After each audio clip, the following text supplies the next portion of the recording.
Olá, eu sou a professora Maria Dirce, meu apelido é Didi, sou professora de História e Pedagoga da Rede Estadual, né, de Minas Gerais. Eu vou estar com vocês durante esse período da pandemia do coronavírus, trabalhando uns temas, né, de História do 9º ano, que estão contidos no nosso currículo referência de Minas Gerais. Eu espero que essa fase passe o mais breve possível para vocês estarem retornando para as escolas e encontrando com os professores de vocês. Hoje, nós vamos estar trabalhando, né, a transição da monarquia para a nossa primeira república. Vamos lá.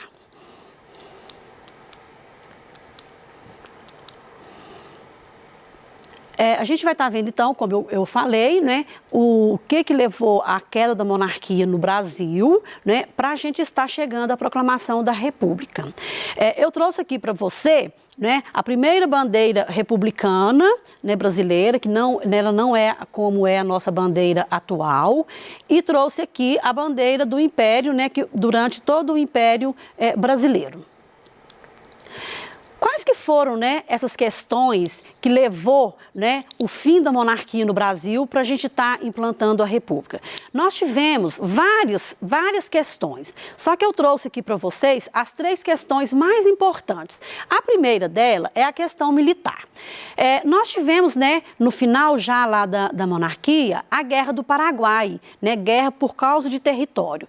Essa guerra, então, ela levou vários militares, né, brasileiros, né, para estar lutando de frente nessa guerra. E, inclusive, foi, né, recrutado inúmeros escravos, com a condição de que quando esses escravos voltassem, né, da guerra, se a gente saísse vencedor, eles seriam libertos. Porém, né, essa condição, né, que as autoridades falaram para eles, isso não aconteceu, na verdade, quando eles retornaram. E uma outra situação também, que os próprios militares, né, que aqui da época da República, da época da monarquia, né, eles queriam ter, né, autonomia e, infelizmente, também o rei não deu essa autonomia para eles. Aí o que aconteceu? Eles, então, ficaram insatisfeitos, né, e começaram, né, a se rebelarem contra, né, o governo monárquico. Uma outra questão foi a questão religiosa, né, que o governo começou-se a ter muitos problemas com a igreja. A igreja, ela era dependente, né, do Estado, era ligada ao Estado, mas a gente teve várias situações, mas a situação que realmente culminou, né, com a desagregação, né, da igreja com a monarquia, o descontentamento, foi um incidente que aconteceu, né, que o Papa, né, da época lá, pediu a 2 bispos brasileiros que prendessem, né, pessoas que estavam, né, a favor da maçonaria aqui no Brasil. E o Dom Pedro, ele era maçom. Aí, então, o Dom Pedro pediu, né, para estar soltando essas pessoas, eles não soltaram, e aí, então, houve um clima, né, bastante forte de atrito, né, entre eles, que aí realmente ficou insustentável esse apoio, né, essa ligação, a igreja ser totalmente dependente da monarquia ou do rei, né? Aí nós tivemos a grande questão também, que foi a questão abolicionista, né? A gente sabe que, eu vou falar um pouquinho para frente aqui, que a abolição aconteceu em 1888 e o governo também imperial, ele prometeu que ia indenizar esses donos de escravos, esses grandes latifundiários. E isso, na prática, também não aconteceu. Aí tudo isso gerou todos esses descontentamentos que levou realmente ao enfraquecimento, né, da monarquia aqui no Brasil.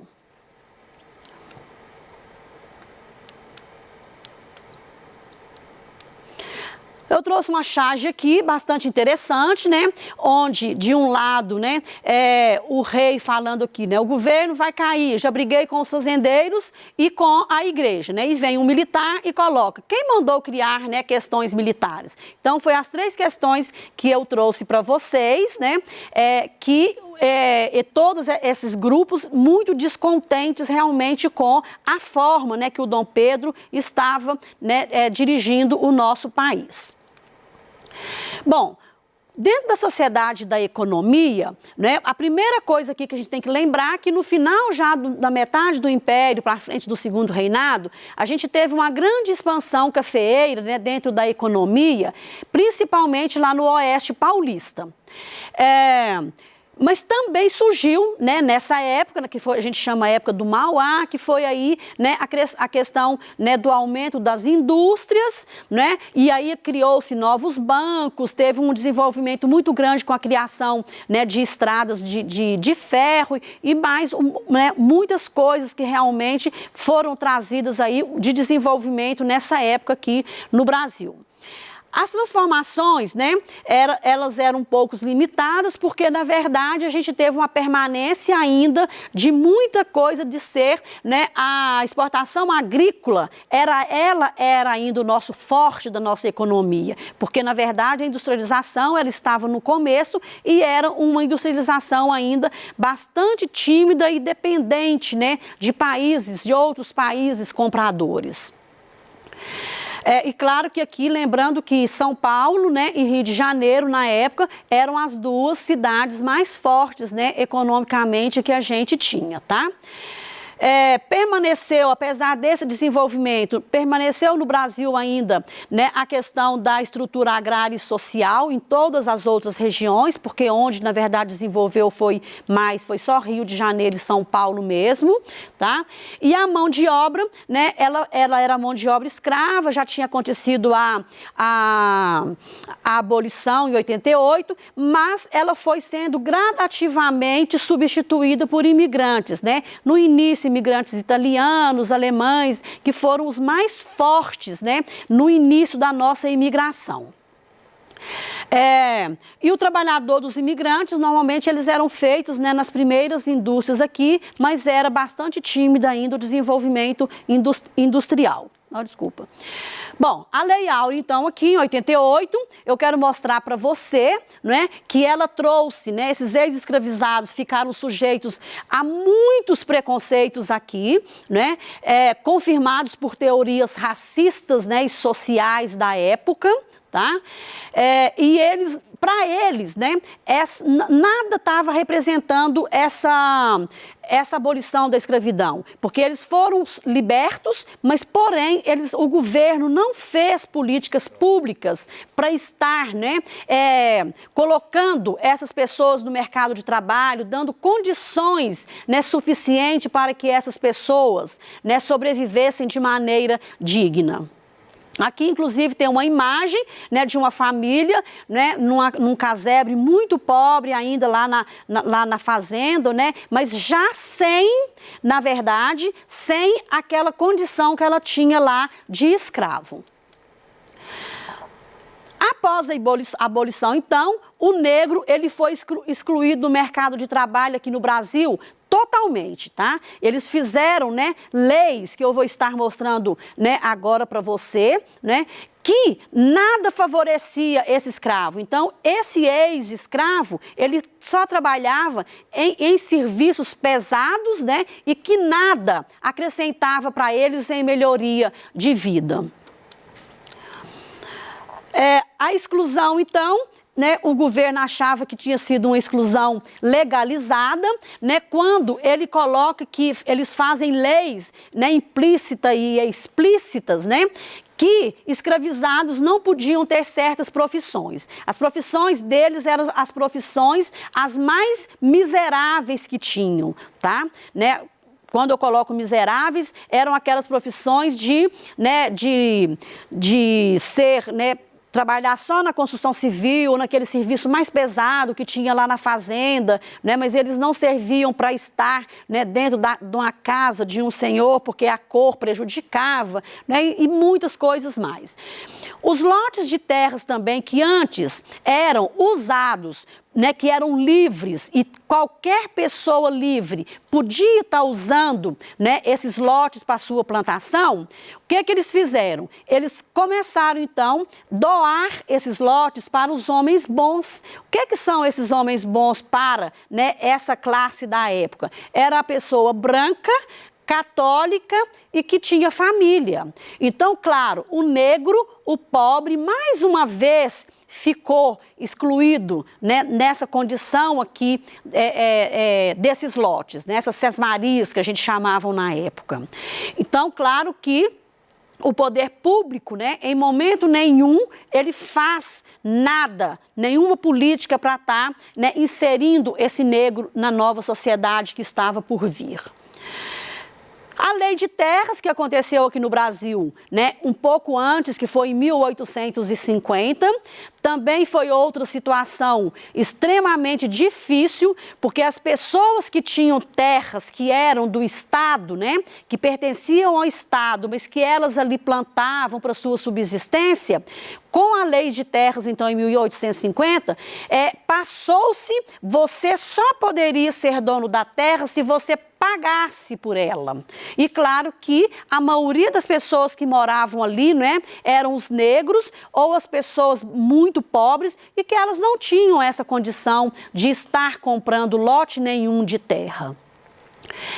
E o discurso ideológico falava que a população negra, né, ela não era adequada para um trabalho assalariado, né, porque eles tinham medo de fazer essa miscigenação. Então a gente chama, né, a gente fala que aqui houve uma tendência, né, das pessoas fazer o branqueamento da população brasileira, né, o medo da miscigenação, e aí então a gente chama aqui, né, entre aspas, que eles quiseram fazer o branqueamento porque eles achavam que o branco era mais inteligente, que o branco fazia mais, que o branco pensava melhor.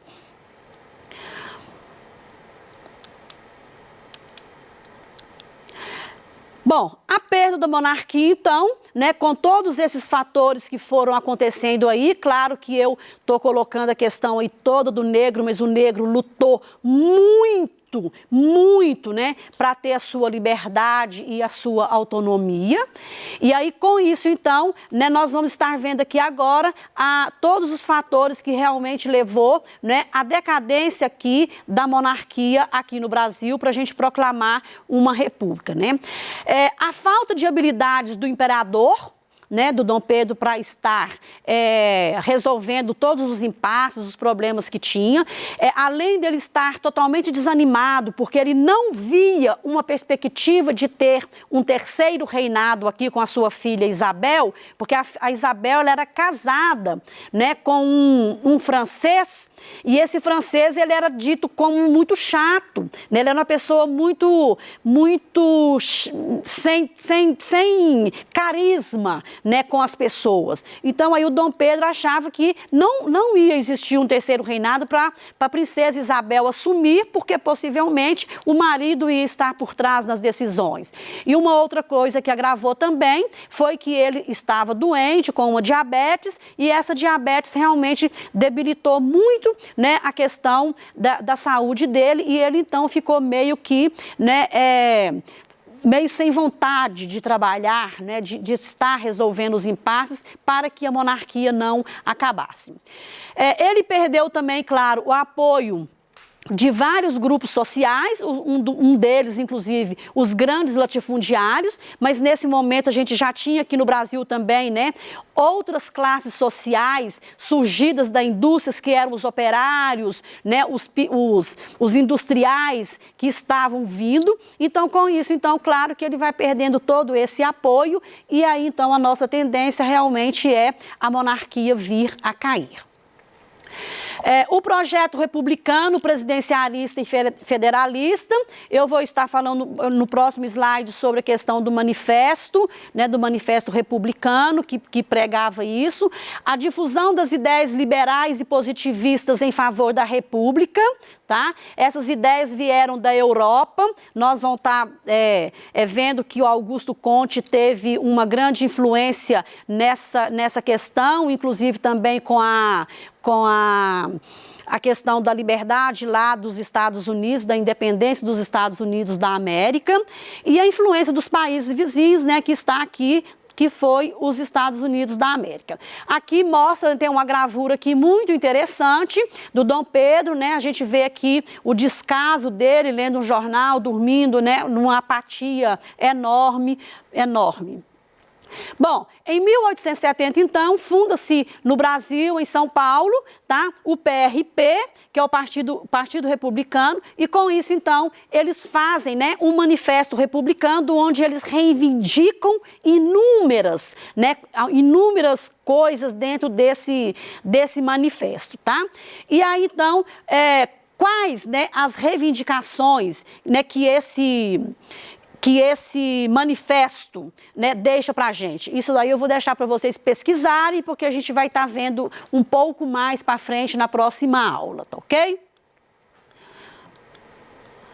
Aí, então, né, a proclamação da República, ela vai estar, né, aproximando militares e republicanos. Houve também a adesão de alguns monarquistas também que foram a favor, né, dessa república, e teve também os boatos, né, que o Dom Pedro iria, né, reprimir os militares. E aí, claro que todos os militares, então, ficaram a favor da proclamação, né, de fazer uma república no Brasil. Aí, até que, enfim, né, no dia 15, aqui está um jornal, né, falando Viva a República Brasileira, e aí, no dia 15 de novembro, então, o Deodoro, né, o Marechal Deodoro da Fonseca, num golpe, tá? Foi num golpe, ele então, né, proclama aqui, junto com as tropas, proclama a República Brasileira. O Dom Pedro I, então, ele vai, né, e exila com a sua família na Europa. Os republicanos concordavam com uma coisa: todos queriam a República. Mas aí também eu vou deixar para você estar pensando que república seria essa? Que república que nós vamos estar começando no Brasil? Será que ela incluiu a todos? Todos tiveram a participação? Ou somente a elite ficou? Pensem que na próxima aula nós vamos discutir. A primeira fase da República, a gente fala que ela teve duas fases, que foi de 89 a 94, que foi a República da Espada, e de 94 a 1930, a República Oligárquica. Na próxima aula, a gente vai estar vendo até aproximadamente, eu penso que até 1910, que foi uma parte dessa primeira República. Aí eu vou deixar aqui para vocês uma atividade, inclusive usando a mesma imagem que eu já coloquei ali atrás da apatia do Dom Pedro, tá? No final. E aí vocês vão estar analisando a charge com bastante critério, tá? Porque tem perguntas, né, criteriosas ali, de observação mesmo, as perguntas muito simples que vocês são capazes, né, você é capaz de responder, e se tiverem dúvida, tirem com o seu professor ou comigo mesmo, né, em qualquer retorno que a gente tiver aqui, tá? Aí tem um textinho, né, que é o comando, no caso da minha atividade, que vocês leiam aí com bastante atenção. Você vai estar vendo que é um texto, né, que ele está escrito com o português da época, né, que é muito interessante, mas é claro que a gente consegue entender muito bem o que o texto está nos dizendo. E aí você vai estar respondendo no seu caderno essas 4 perguntas aí, né, e depois para você estar discutindo com o seu professor, com seus colegas, lá quando vocês retornarem para a sua sala de aula. Na próxima aula, então, nós vamos estar vendo, né, a primeira república no Brasil. Eu acho que dá para a gente estar indo até, né, mais ou menos 1910. Eu espero que vocês tenham gostado, né, dessa aula. Até breve e um forte abraço para você.